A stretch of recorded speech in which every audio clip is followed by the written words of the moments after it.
O senador Eduardo Girão divulgou pelas redes sociais um vídeo explicando seus motivos para concorrer à presidência do Senado e as regras da eleição e pedindo a participação dos cidadãos, conversando com senadores para explicar que esperam que o Senado haja para restabelecer o Estado de Direito no Brasil. O senador afirmou: "Nossa candidatura fortalece a oposição." Girão rebateu as acusações de que estaria dividindo os senadores, dizendo: "Há divisão que atrapalha a renovação? Não. Quanto mais candidatos, melhor para tirar votos de Pacheco, porque só com 41 votos é eleito o novo presidente, com quantos turnos sejam necessários. Que a casa se levante para agir sobre os abusos de ministros do Supremo Tribunal Federal e devaneios do governo Lula. Paz e bem."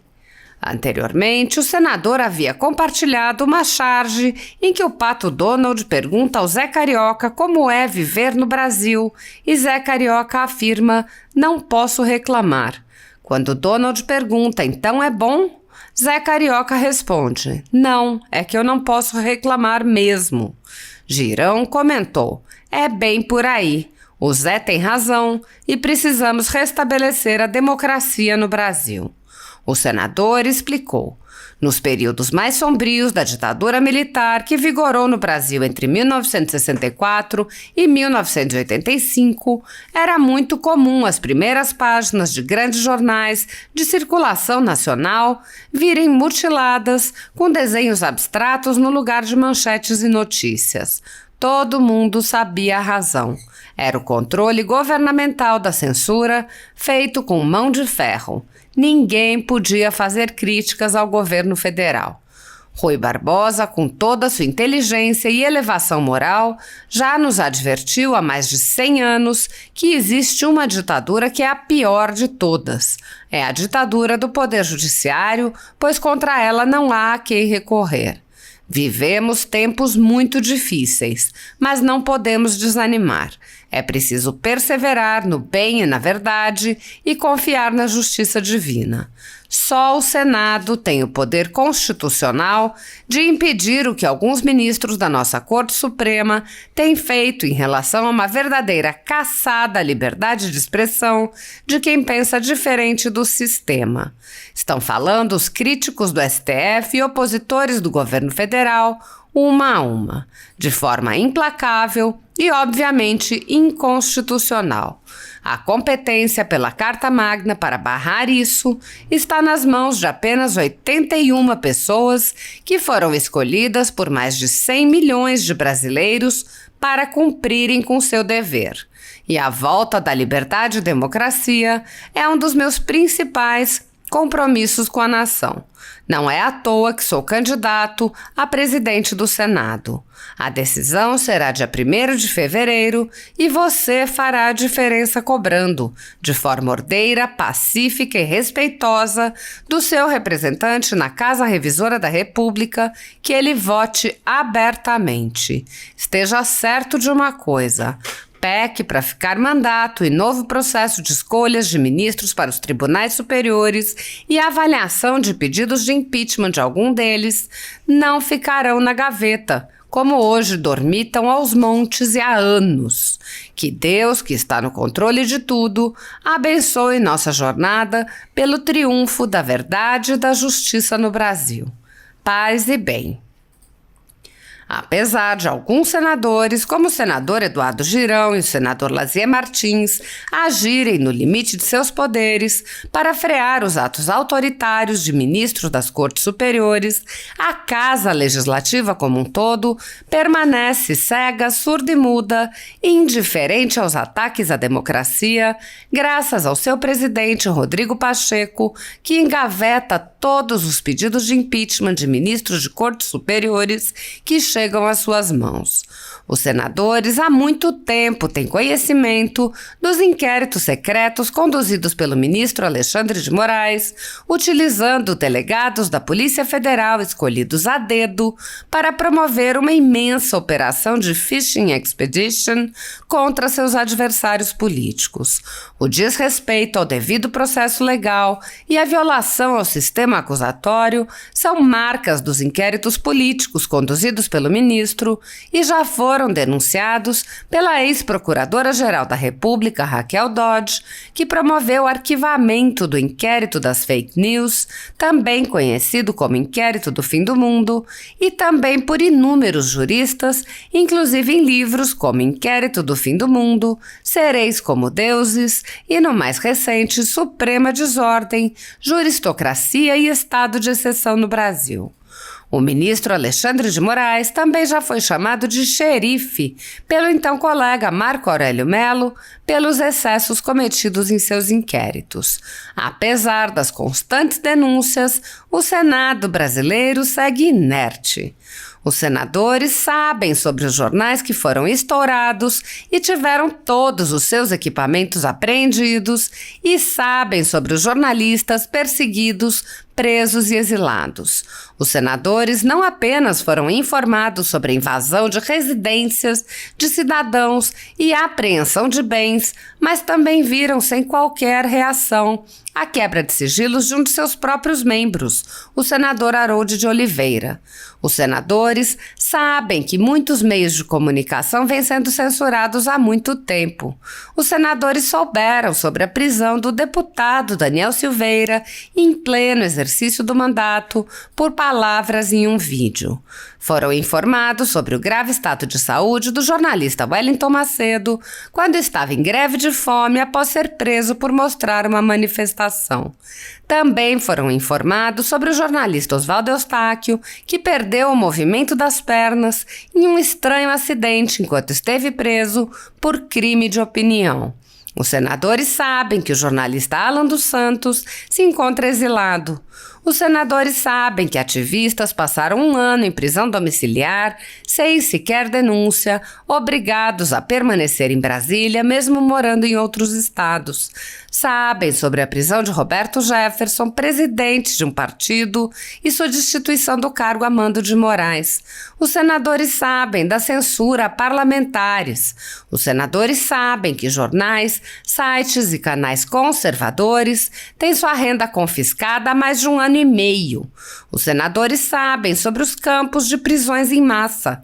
Os senadores conhecem muitos outros fatos. Mesmo assim, todos os pedidos de impeachment, projetos de lei, requerimentos de CPI seguem enchendo as gavetas do senhor Rodrigo Pacheco.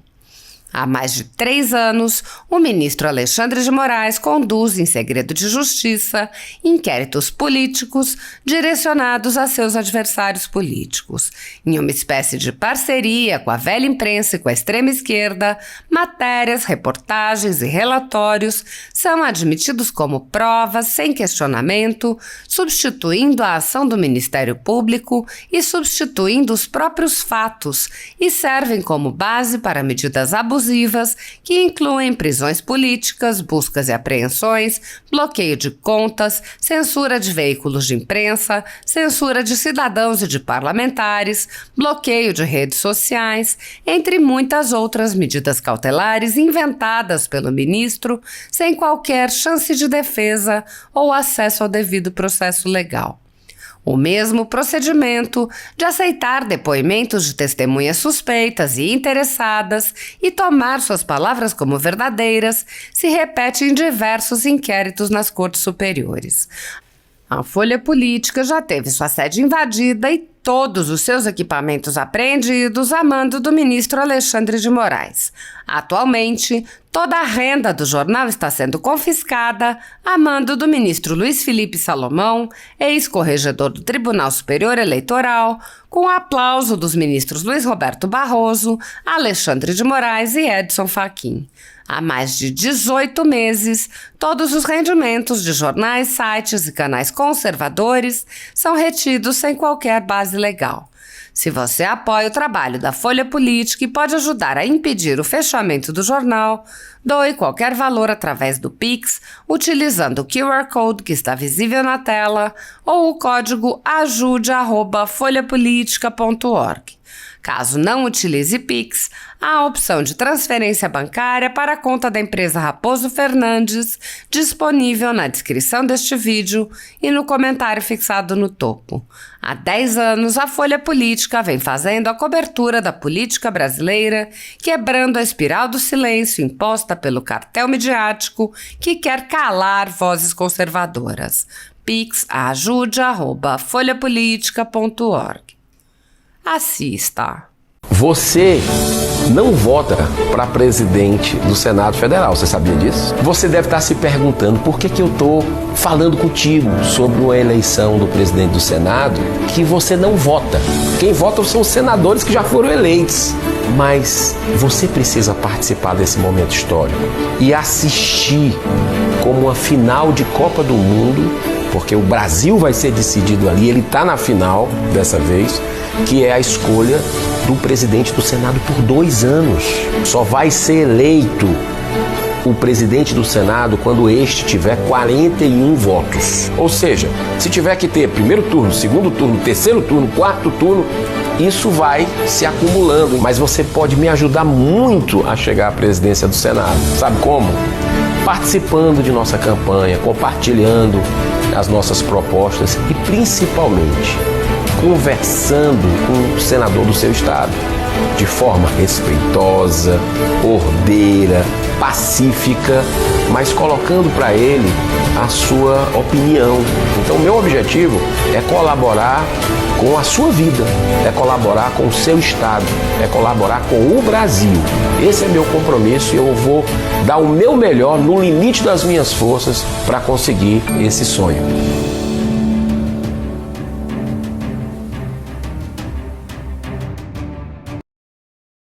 Meus amigos, estou no município de Capão Bonito, este local onde realizou-se a última batalha da Revolução Constitucionalista de 1932. Por que aconteceu essa revolução? Porque em 1930, com a Revolução Tenentista, Getúlio Vargas praticamente anulou a Constituição de 1891. Bem, daí pós-revolução, onde milhares de pessoas morreram, e aqui foi um palco, neste local, um palco de uma das batalhas, sangue de brasileiros foi derramado para que houvesse uma Constituição. A história passou. Hoje nós estamos 90 anos depois desse fato, e a nossa Constituição continua sendo rasgada. Mas, para que a Constituição, este livro, seja respeitado por brasileiros, é necessário nós termos um Senado forte, um Senado atuante, um Senado sem medo. Para isso precisamos de um senador corajoso, um senador que não tenha medo de falar o que é necessário, um senador que faça respeitar essa Constituição. Por isso, meus amigos brasileiros, para presidente do Senado, eu indico o meu amigo Girão, senador atuante, honesto, competente, brasileiro e que vai fazer a presidência da República, o Congresso Nacional e o Supremo Tribunal respeitar este livro que todos devemos respeitar. Deus salve o Brasil. Um abraço a todos.